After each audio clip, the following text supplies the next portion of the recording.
ಈ ದಿನ ನಮ್ಮ ಕುಮಾರಣ್ಣ ಮಂಡ್ಯ ಜಿಲ್ಲೆಯಲ್ಲಿ ಸಂಸದರಾಗಿ ಅತಿ ಹೆಚ್ಚು ಬಹುಮತದಿಂದ 2,85,000 ಬಹುಮತದಿಂದ ಗೆದ್ದು ನಮ್ಮ ಭಾರತ ಸರ್ಕಾರದಲ್ಲಿ ಒಂದು ಉತ್ತಮ ಸ್ಥಾನವನ್ನ ನರೇಂದ್ರ ಮೋದಿ ಅವರು ಅವರಿಗೆ ಗುರುತಿಸಿ ಗೃಹ ಕೈಗಾರಿಕೆ ಸಚಿವರಾಗಿ ಭಾರತ ಸರ್ಕಾರದಲ್ಲಿ ನಮ್ಮ ಕರ್ನಾಟಕಕ್ಕೆ ಶಕ್ತಿ ತುಂಬುವಂತ ಕೆಲಸಗಳನ್ನ ಕೊಟ್ಟಿದ್ದಾರೆ ಅಂತ ಹೇಳಿದ್ರೆ ನರೇಂದ್ರ ಮೋದಿಜಿ ಅವರಿಗೆ ಅಭಿನಂದನೆಯನ್ನು ಸಲ್ಲಿಸ್ತಾ ಅದ್ರ ಜೊತೆಗೆ ಕುಮಾರಣ್ಣ ಅವ್ರಿಗೂ ಸಹ ಅಭಿನಂದನೆಯನ್ನು ಹೇಳಲಿಕ್ಕೆ ಬಯಸ್ತಾ ಇದ್ದೀನಿ.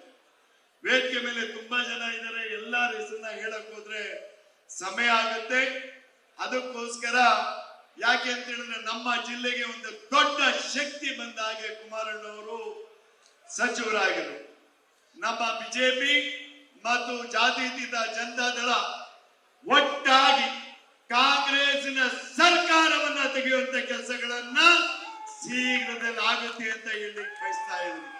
ಯಾಕೆಂದ್ರೆ ನೋಡ್ತಾ ಇದ್ರಿ, ಮೈಸೂರಿನಲ್ಲಿ ಮೂಡ ಹಗರಣ ಮುಖ್ಯಮಂತ್ರಿಯವರು ಹೇಳ್ತಿದ್ರು, ನಾನು ಸತ್ಯ ಹರಿಶ್ಚಂದ್ರ, ನನ್ಗೆ ಒಂದು ಚುಕ್ಕಿ ಇಲ್ಲ ಅಂತೇಳಿ. ಸ್ವಾಮಿ 15 ಸೈಟು ಯಾಕೆ ಬಂದು ಇನ್ನು ಬೇಕಾದಷ್ಟಿದೆ. ಅದು ಹಿರೇಕರು ಮಾತಾಡ್ತಾರೆ, ನಾನು ಆ ಲೆವೆಲ್ ನಲ್ಲ ಚೆಕ್ತಾವನು. ಯಾಕೆ ಅಂತ ಹೇಳಿದ್ರೆ ಬೇಕಾದಷ್ಟಿದೆ ನಿಮ್ಮ ಹಗರಣಗಳು, ಬೇಕಾದಷ್ಟಿದೆ ನಿಮ್ಮ ಹಗರಣಗಳು. ಎಸ್ಟಿಯ ಬಡವರಿಗೆ ಮೋಸ ಮಾಡಿ 180 ಕೋಟಿಗಳನ್ನ ಹೊಡೆದ್ರಲ್ಲ, ಕಣ್ಣು ಮುಚ್ಕೊಂಡು ಕುಂತಿದ್ರ ನಿಮ್ಮ ಸರ್ಕಾರ ಅಂತ ಹೇಳಲಿಕ್ಕೆ ಬಯಸ್ತಾ ಇದ್ದೀನಿ. ಕಣ್ಣು ಮುಚ್ಕೊಂಡು ಮುಖ್ಯಮಂತ್ರಿಗಳೇ, ಉಪಮುಖ್ಯಮಂತ್ರಿಗಳೇ ಎಲ್ಲಿದ್ರಿ? ನಿಮ್ ಎಲ್ಲಾರ್ಗೂ ಗೊತ್ತಿದೆ. ಅದು ಇಲ್ಲಿ ಕುಂತಿರುವಂತ ಮುಕ್ಕಾಲು ಭಾಗ ಜನಕ್ಕೆ ಗೊತ್ತಿದೆ.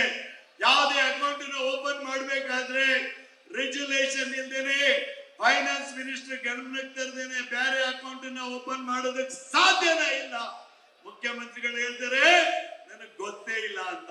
ಇವ್ರಿಗೆ ನಿಜವಾಗ್ಲೂ ನಾಚಿಕೆ ಆಗ್ಬೇಕು ಅಂತ ಹೇಳಲಿಕ್ಕೆ ಬಯಸ್ತಾ ಇದ್ದೀನಿ. ಇನ್ನು ಹೆಚ್ಚಾಗಿ ಮಾತಾಡಲ್ಲ. ಮತ್ತೆ ಈ ಕುಮಾರಣ್ಣವರು, ನಿಖಿಲ್ ಅಣ್ಣವರು, ಹಿರಿಕರು ಮಾತಾಡೋರಿದ್ದಾರೆ. ತಮ್ಮೆಲ್ಲರಿಗೂ ಮತ್ತೊಮ್ಮೆ ಕೈ ಜೋಡಿಸಿ ಪುಟ್ಟರಾಜಣ್ಣ ಇವತ್ತು ಕಾರ್ಯಕ್ರಮ ಮಾಡಿದ್ದಾರೆ ಅಂತ ಹೇಳಿದ್ರೆ ಅವ್ರಿಗೆ, ಅವರ ಕುಟುಂಬದವರಿಗೆ ಅಭಿನಂದನೆಯನ್ನ ಸಲ್ಲಿಸಬೇಕಾಯ್ತದೆ. ಪುಟ್ಟರಾಜಣ್ಣಿಂದ ಕೆಲಸ ಮಾಡೋರು ಏನಾದ್ರು ಕಲಿಬೇಕು ಅಂದ್ರೆ ನಾವೆಲ್ಲ ಕಲಿಬೇಕು. ನಿಜವಾಗ್ಲೂ ನಾನು ಜಿಲ್ಲೆಗೆ ಅಭಿವೃದ್ಧಿಯ ತಾಲೂಕು ಮಾಡ್ಬೇಕಂದ್ರೆ ಪುಟ್ಟರಾಜಣ್ಣನ ಟ್ರೈನಿಂಗ್ ತಗೊಂಡು ಮಾಡಿದವನು ಅಂತೇಳಿ ಮತ್ತೆ ಅವ್ರಿಗೆ ಅಭಿನಂದನೆಯನ್ನ ಹೇಳಿ ನಿಮ್ಮೆಲ್ಲರಿಗೂ ಮನಸ್ಸಿ ನನ್ನ ಮಾತಿಗೆ ವಿರಾಮವನ್ನು ಕೊಡ್ತಾ ಇದ್ದೇನೆ. ಜೈ ಹಿಂದ್. ನ್ಯೂಸ್ ಫಸ್ಟ್, ನಿರ್ಭೀತಿಯಿಂದ ನಿಮ್ಮ ಪರವಾಗಿ.